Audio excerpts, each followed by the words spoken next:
G'day everybody, it's Danny from Board Game Sanctuary and welcome to my monthly top 3 board game video. In this video we're going to be looking at 3 board games that are similar to Pandemic. Let's get this show on the road. Hang on a minute.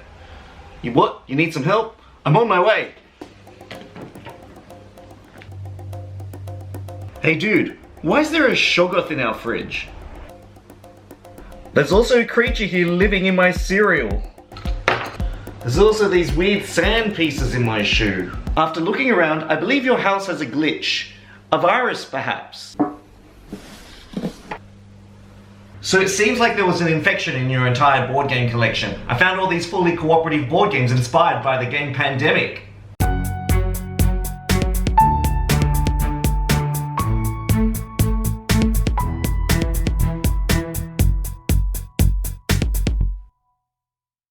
Horrified is a fully cooperative thematic board game that shares a lot of its DNA with Pandemic, except it features this Universal Studios Monsters theme, which features creatures like Dracula, the Mummy, Frankenstein and his bride, as well as the creature from the Black Lagoon. Throughout the game, players are going to be traversing across this horrific and creepy looking town as they try and lead innocent victims back to their locations, as well as trying to kill off monsters by satisfying their unique defeat conditions. If players can successfully do this, they'll win the game. If they don't, they'll be captured by the monsters, they'll be locked up in this board game, and who knows what horrific things will happen to them. So at the start of the game, players are each going to choose a character. Each character has a special ability, as well as the number of actions that they can perform on their turn, as well as where they start at the beginning of the game. Players are then going to go through the monster cards and choose the combination of monsters that they want for this particular game. Each monster has a particular defeat condition, as well as some sort of extra rules or behaviors that are kind of thematic to the flavor of that character. But with the Mummy, basically what players will have to do is they'll have to trade in these yellow clue tokens in order to use them to move these numbers around the board and try and get their numbers back to their original location. See where it says 1, 2, 3, 4, 5, 6? So players are going to have to manipulate this little dial to try and get the numbers where they need to go. That solved it. Some of the things that players might have to do are things like trading in little clue tokens to try and move this little bloke closer to the creature from the Black Lagoon's lair to defeat it, or it might be traveling around the board and destroying Dracula's coffins. So basically, in a game of Horrified, players are going to be moving around the town. They're going to be gathering these clues into their possession, and they're going to be also taking innocent little bystanders to particular locations that are listed at the top of their little card. So this character here, Dr. Reed, actually wants to go to the camp, and by returning them to their location, it kind of decreases the threat level of the monsters as you go, because if a monster ever comes into the same space as a innocent bystander, that will raise the terror level, which is located at the top of this track. And if the terror level ever gets to the skull, then all players lose the game. So on a player's turn, players can spend their actions. One of the actions is to move the player pawn into an adjacent area. As players move, they can take little villages with them, and they can take as many as they like. However, a player can never end up in a water space. Those spaces are reserved for the creature from the Black Lagoon. Players can also call out to villagers nearby and lure them into a space that they're currently in. And this lady has been returned to the tower, so she's safe. Players will essentially be moving to some of these locations, like the museum, where they'll trade in some of their items, like these yellow items, so that they can help to solve the puzzles that are featured on the creature cards. Here at the precinct, the professor can place a blue, yellow or red item and place it on a matching location on the Invisible Man's creature board. Now at the end of the player's turn, players will be drawing from the monster deck, which features cards that look like the one shown, and then they'll be resolving them. Now you'll see that each monster card is slightly different. First of all, the number at the top tells you how many items that you're going to be drawing from this black bag, very thematic, and then you'll be placing these items out on the map. After you do that, you're going to be resolving the event that features on these cards. So for example, if Frankenstein and his bride are in play, you will be moving the bride 2 spaces towards Frankenstein. If you're playing with Dracula in your game, you can place Dracula in the space with the current player's hero. Oh, that's really bad. And then finally at the bottom of the card, you'll see that there are some symbols. These symbols tell you which of the monsters, if you're playing with them, get triggered, This will tell you how many spaces they move, and if they do move into a space with another player, this is how many dice they'll use to attack them. So this one's a mummy-themed card. This one is more themed around the villagers and how they appear on the board. If you ever see this icon with a flame on it, whichever creature has the flame, which is kind of representative of their craziness, they often use the word frenzied in this game, then that particular creature is going to move. To resolve an attack, players will roll the number of dice equal to the ones listed on the card, and they'll roll them. If it features this little kind of spark symbol, it means it's a hit. Now, players can avoid damage by discarding item cards that are in their possession. However, if they do take the damage, you are defeated immediately, and the terror level goes up 1, so every character has a health point of 1. If the exclamation mark is ever rolled, whichever creature is attacking that particular player, their particular bonus action gets triggered on their creature board. So it might be something like flipping the lowest scarab face down to make it harder for you to finish that task. Despite its creepy name, Horrified is actually a board game that is incredibly immersive and approachable. It actually has a relatively simple rule set that allows players to deeply engage themselves without feeling like they're being bogged down by lots of additional rules. One of the big highlights of the game is the fact that you feel like you're opening or watching like an old horror movie on a VHS tape, and you're in the shoes of these investigators as these threats are coming towards you. I kind of like to describe this game as like board game hide and seek. As you're moving around the board, these monsters are kind of chasing after you, and sometimes one of the players in your group will have to try and lead them away, and there's all these little nooks and crannies where if you go down a dead end, you've got to face your monster or your fear. One of the big highlights of the game is the fact that each monster is can be defeated in a different way. With the creature from the Black Lagoon, it might be handing particular clue cards to move this boat closer and closer to the end. If it's Dracula, it's destroying his 4 coffins. If it is the Mummy, it's going to the museum and trying to solve this cool little logic puzzle on the board. All of those different unique defeat conditions really makes for a different experience each time, because every time you approach this game, you're going to have a different combination of monsters that you have to face, as well as different strategies that you have to employ when you're trying to satisfy the defeat conditions of each creature. The game can get quite hard, and I like how the game can be scaled, so by introducing more monsters into your game will obviously amp up the difficulty level, but you can easily, pare back some of the monsters to make for a more casual game experience.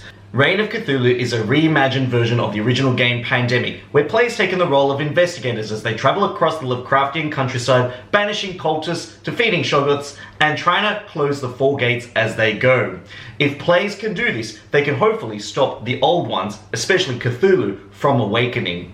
The aim of the game of Reign of Cthulhu is to close the 4 gates. There's a gate at the Old Mill, the park, the hospital, and the graveyard. If players can close all of the gates by using these little tokens, then they win the game. Throughout the game, players can be controlling 4 characters. Each character begins with 4 sanity tokens on it. Now, throughout the game, if the character ever loses all of their sanity tokens, they flip over to the other side, and the other side provides some restrictive rules that limits what that character can do. Now, if a player who is insane ever gets to close a gate, they can actually be taken to the hospital and then flip back up to their sane side again, which is kind of like a cool thematic element to the game. So how do the characters actually close the gate? Well, gates can be closed if a player goes to the gate and they trade in 4 cards that represent that particular coloured region. So I would trade in these 4 Dunwich cards because my character's at the gate, and that would seal that gate, meaning that I'm 1 step closer to victory. Now, if you're familiar with the original Pandemic game, you'll remember that there are 4 different coloured disease cubes. Well, in this game, there's only Shoggoths and cultists. So there's no kind of distinguishing element that distinguishes cultists in this region compared to cultists in this region other than their geographical location. So on a player's turn, players can perform up to 4 actions. For example, one of the actions might be to walk to an adjacent connecting location connected by these white lines. For another action, my player could get rid of a cultist by removing them from the board and placing them back in the supply.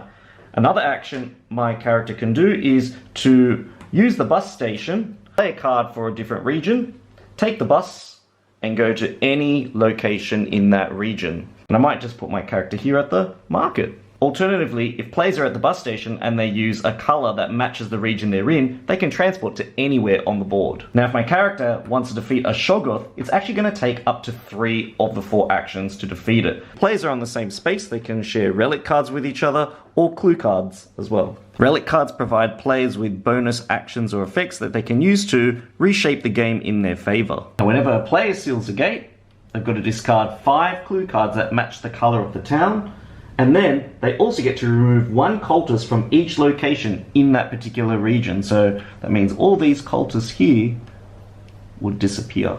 And finally, one cool thing that players can do is they can travel in between gates to go to any other gate that's open out on the game map. So this character here could go through this purple gate and come out here at the red gate. They would, however, have to roll the sanity die if they do so. And then at the end of their turn, they draw 2 cards off the top of the deck. And if it's an Evil Stirs card, which is kind of like an epidemic card from the original game Pandemic, they have to resolve the 4 effects that are listed on the card. Firstly, they got to roll the sanity die and see if they lose some of their sanity.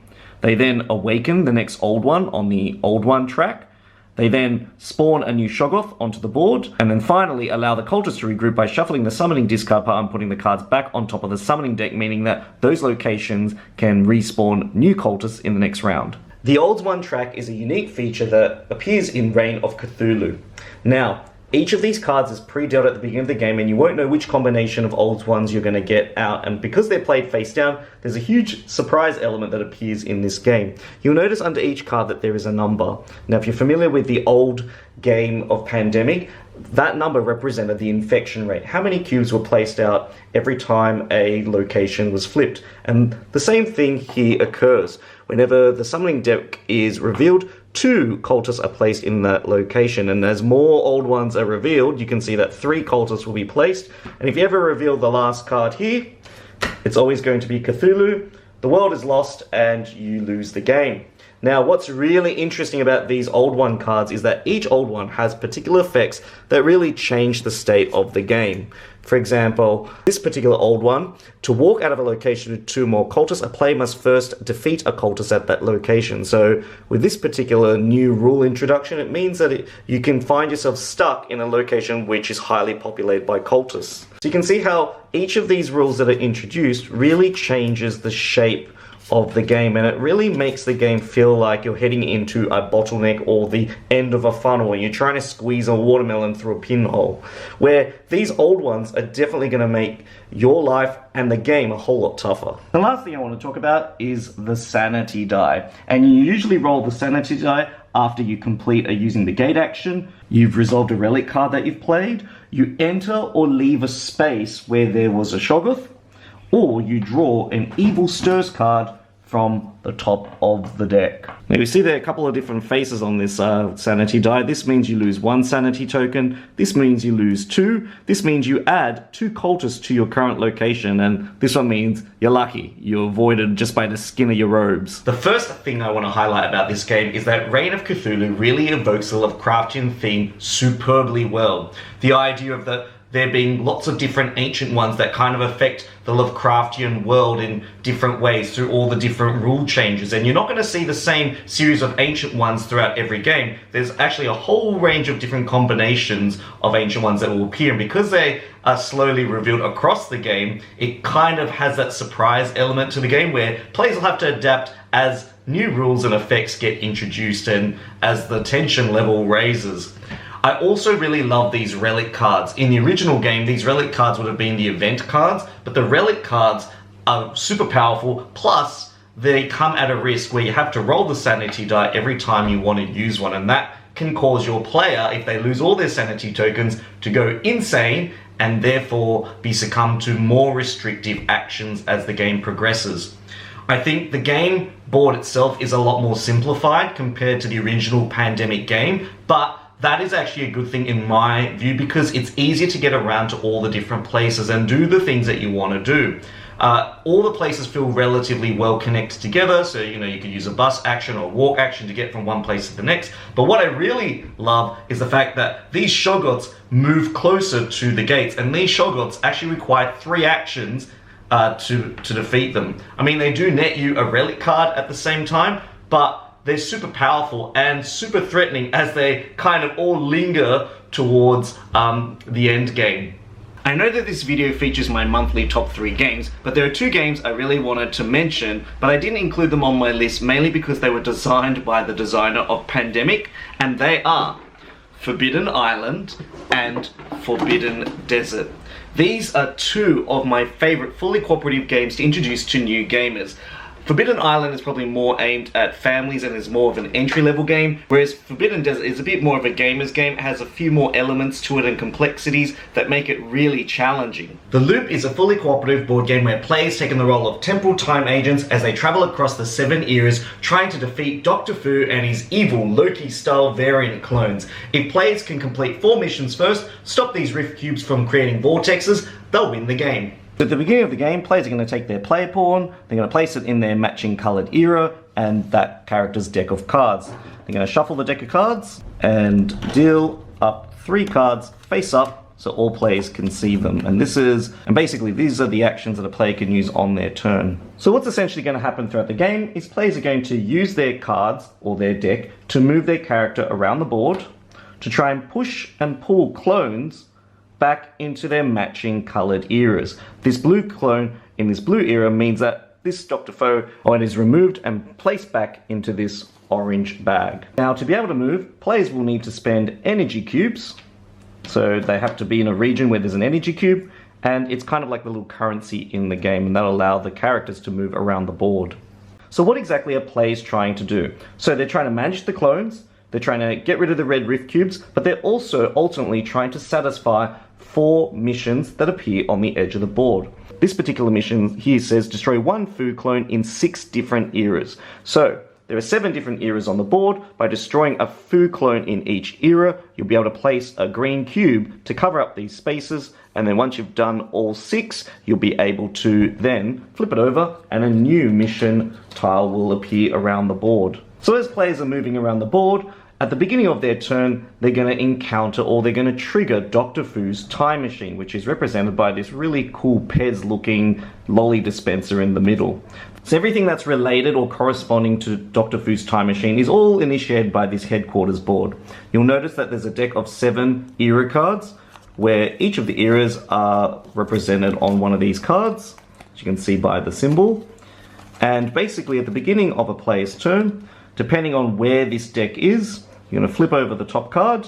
It's going to tell you which era is going to be activated, which is where the machine will rotate to. Above here, it will tell you to add an artifact card from the top of this deck to a particular region around the board, and this one goes in the industrialization era. The number of clones that you add to this particular era, and here it's only going to be 1, but as you can see throughout the game, you can add 2 and 3 as you get further along. So to get a clone, you'll need to go to this fabric bag, pull out a very fancy token. On the back it will tell you where to place this particular clone, and here it's going to go in this medieval era. And then what's going to happen is you're going to have to drop red rift cubes into the time machine, and it's going to be 2 plus the number of clones in that particular era at this time.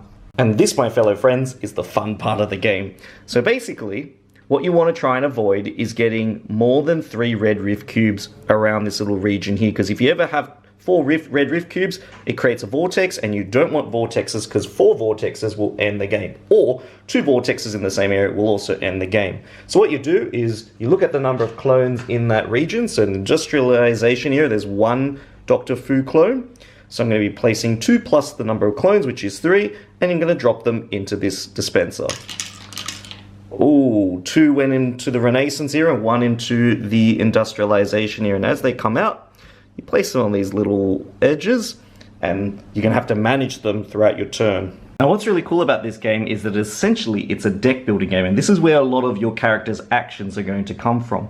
You'll notice that each of the cards has a particular symbol on it. You've got the spiral symbol, there's a star symbol, but you'll also notice that there's this stripe symbol and a black hole symbol. Basically what the symbols are is this game allows you to repeat your actions, and it's called looping. Basically, if you spend a green cube from the area that you're in, any action that you've already used, so let's say I've used all these 3 actions, if you want to use the same action again, you can untap cards that have the same suit, unless it's a black hole card. You can't reuse a black hole card. You can then now use those actions again, and so I can tap them, use those actions. If I wanted to use those actions a third time, I'd have to pay 2 green cubes from my era, and then I could untap those again and reuse them. I could untap those and reuse them, which is super powerful in this game, meaning that you can kind of set it up so that you drop green energy cubes, you tap them for actions, and then you set it up so that you can create this really cool combo effect that moves you across the board, executing really cool actions, taking powerful moves. It is such a cool element. And the cherry on top of the cake is that at the end of your turn, if you end in an era that has cards that are associated with it, you can actually choose one of those cards to place into your deck. The loop is ultimately a cool game about looping your actions, looping your powers, creating powerful turns, moving around this pizza-like Technicolor board, and just really having a great time. A lot of things to like about the loop. First of all, in terms of similarities to Pandemic, players are trying to manage the cubes and the clones that appear on the board. Now, the red rift cubes, they get dropped into this little time machine. If players ever have 4 red rift cubes on one particular era, that creates a vortex. If you have 4 vortexes, you lose the game, or if you have 2 vortexes in the same era, you also lose the game. But this game is all about clone management. These clones actually accelerate the amount of red rift cubes that could potentially be dropped in a particular region. And this particular device splits those rift cubes up, hopefully across the 3 areas, so you don't just overload one particular area. The clones themselves creates a huge level of threat. It reminds me of the game Spirit Island, where you're managing the invaders and you're trying to push them away and push them out of the island. Here, you're trying to push the clones back into their own originating eras to kind of create a little bit of a paradox. But the really big draw card in this game that I really like is the use of the deck building elements. In the original game of Pandemic, each character that you chose probably had like a little special ability, but that's really all that kind of distinguished them from the other characters in the game. But here, each character comes with a unique deck, a unique ability, and you have the potential to build your own decks. And sometimes you can build some really cool combos, and using the looping action of reusing some of your action cards really has the potential to provide you with really powerful and big turns and the ability to make really big moves throughout the game, which are really, really cool. What did you think of those 3 board games? Are there any other board games that have hit your radar that are very similar to Pandemic? I'm always looking for some other fully cooperative board games to add to the board game collection. Please write your thoughts and comments in the comment section below. Don't forget to like and subscribe to this video, as well as heading over to my Patreon and Facebook page and supporting the channel over there. This is Danny signing out. See you next time. Goodbye.